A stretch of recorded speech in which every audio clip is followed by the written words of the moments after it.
తిరుపతిలో గంగమ్మ జాతర అట్టహాసంగా ప్రారంభమైంది. ఆవిలాల సమీపంలోని కైకాల కులస్తుల ఇంట్లో నుంచి పుట్టింటి సారను తిరుపతి గంగమ్మకు అందించారు. ఇక గంగమ్మ జాతర మొదటి రోజు బండ వేషం వేసి భక్తులు అమ్మవారిని దర్శించుకున్నారు.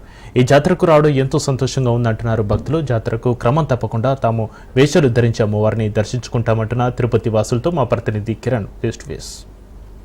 అఖిలాండ కోటి బ్రహ్మాండ నాయకుడైన తిరుమల వెంకటేశ్వర స్వామి ప్రయాణ సోదరిగా విరాజిల్లుతున్న తిరుపతి పాతయ్యగుంట గంగమ్మ జాతర ఎట్టకేటలకు ఈరోజు ప్రారంభమైంది. మొదటి రోజు బైరాగి వేషంతో కూడా భక్తులందరూ కూడా అమ్మవారిని దర్శించుకుంటా ఉన్నారు. ముఖ్యంగా చిన్న పెద్ద అని తేడా లేకుండా ఈరోజు బైరాగి వేషంలో స్వామివారిని దర్శించుకోవడానికి వస్తున్నారు. ప్రస్తుతం మనతో పాటు కొంతమంది బైరాగి వేషం వేసుకొని పిల్లలతో పాటు వచ్చినారు. వాళ్ళని మాట్లాడించే ప్రయత్నం అయితే చేద్దాం. చెప్పండి అమ్మా, మీరు గంగమ్మ జాతరకి ప్రతి సంవత్సరము ఈ విధంగా వేషధారంతో వస్తారా? మీకు ఏ విధంగా ఉంది మీరు? ప్రతి సంవత్సరం ఈ విధంగానే వేషంలో వస్తామండి.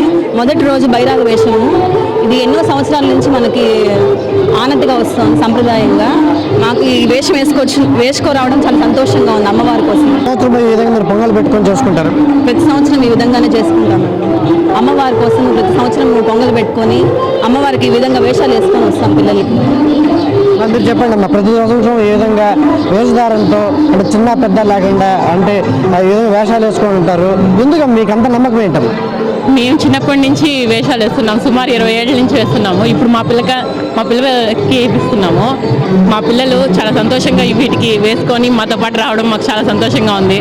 అలాగే అమ్మవారి దీవెన మాకు ఎప్పుడు ఉండాలని కోరుకుంటున్నాం. బైరాగ వేషంతోనే ఉంటారా? తర్వాత వచ్చే 7 రోజుల పాటు వివిధ వేషధారంలో ఉంటారు? ప్రతిరోజు 4 రోజులు మరో కొత్త 4 వేషాల్లో వస్తాం. మళ్ళీ మేము చాలా దూరం నుంచి వచ్చి ఇక్కడ అమ్మవారి కోసం వేషాలు వేస్తున్నాం. మేము కొండ మీద నుంచి వచ్చాం. చూడొచ్చు, ఇక్కడ చిన్న పెద్ద అని తేడా లేకుండా ప్రతి ఒక్కరు కూడా హుషారుగా ఉత్సాహంగా ప్రతి ఒక్కరు కూడా చిన్న పెద్ద అని తేడా లేకుండా ఈ తిరుపతి తాతయ్యగుంట గంగమ్మ జాతరని బాగా ఎంజాయ్ చేస్తూ కూడా ఉన్నారు పిల్లలు. ముఖ్యంగా పెద్దలు ఈ విధంగా పిల్లల వేషధారణకి సంబంధించి పెద్దలు ఉన్నారు, వాళ్ళని అడిగి మాట్లాడించే ప్రయత్నం చేశారు. చెప్పండి అమ్మా, మీరు ఈ వేషధారంతో రావడానికి కారణం ఏంటి? ఆచార సాంప్రదాయాలు ఏంటమ్మా?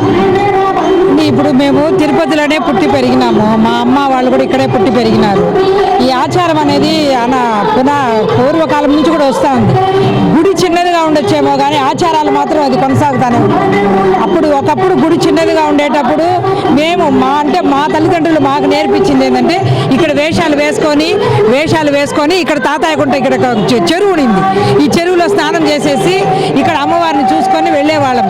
అదే రాను ఏమైంది, మా పిల్లల నుంచి మా పిల్లలు ఇప్పుడు మేము ఇక్కడ మనోళ్ళతో రావడం అనేది జరిగింది. ఈ ఆచారం అనేది కంటిన్యూగా కొనసాగుతూ ఉంది. తిరుపతి గంగమ్మ జాతర మా రాయలసీమలోనే ఒక అతి ముఖ్యమైనది.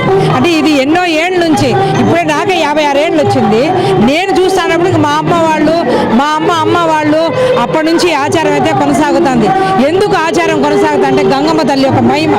ఆ తల్లి యొక్క మహిమ ఉంది కాబట్టి చాటింపు అవుతానే ఎంత కరువు కాటకాలన్నా చాటింపు అనేది అట్ట వేస్తానే 4 చినుకులు అన్నా పడుతుందంటే ఇక్కడే మీరు ఈ యొక్క ఆచారం ఎట్లా ఉంది, ఆమె మహిమ ఎట్లా ఉంది తెలుసుకోగలుగుతున్నాం మనం. అవును, చెప్పండి భయ్యా. అప్పుడు అమ్మ చెప్పినట్టు నిజంగానే చాటింపు అయితే ప్రకటించిన వెంటనే కూడా విపరీతమైన ఇప్పుడు కరువులో ఉన్నప్పుడు ఎండాకాలంలో వర్షం కూడా విపరీతంగా పడింది. దీన్ని అన్ని బాగా చేస్తుంది. మాకు అనుకూలంగా మా పిల్లలకి ఏమి ఇది కాకుండా మా కష్ట సుఖాలన్నీ తీరుస్తుంది. అన్ని బాగానే జరుగుతున్నాయి. విచిత్రమైన వేషధారంతో కూడా అమ్మవారిని ఈ 7 రోజుల పాటు దర్శించుకుంటారు. అయితే ఇంకా 7 రోజుల పాటు ఈ అమ్మవారిని దర్శించుకుంటారు. మరి చూడాలి ఇంకా ఎంతమంది దర్శించుకుంటారు, ఏ విధంగా ఈ జాతర జరుగుతుంది.